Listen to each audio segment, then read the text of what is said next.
જ્યાં પોલીસે અપત્ય થયેલા બાળકને બચાવી લીધું। જ્યાં પોલીસે આરોપીની ધરપકડ કરી છે અને બાળકને બચાવી લીધું છે।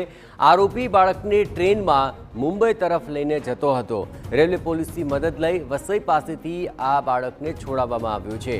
દહેજ વિસ્તારમાં 2 વર્ષીય બાળકનું અપહરણ કરવામાં આવ્યું હતું અને બાળકની માતાના પ્રેમીએ જ અપહરણ કરાવ્યું હતું। જોકે નિસંતાન હોવાને કારણે બાળકને આ શખ્સ લઈ ગયો હોવાનું જણાવી રહ્યો છે।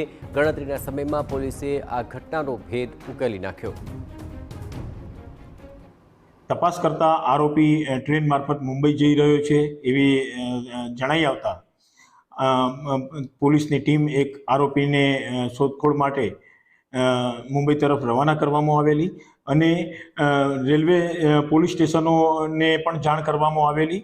તો એ દરમિયાન વસઈ ખાતે આ આરોપી રેલવે પોલીસ દ્વારા પકડી પાડવામાં આવેલો હતો અને ટીમના પોલીસના માણસો દ્વારા આરોપીને દહેજ પોલીસ સ્ટેશને લાવવામાં આવેલો હતો અને એના આ જે અપહરણ થયેલું હતું 2 વર્ષના બાળકનું એને મુક્ત કરવામાં આવેલો હતો। એનું મેડિકલ પણ ચેકઅપ કરવામાં આવ્યું હતું।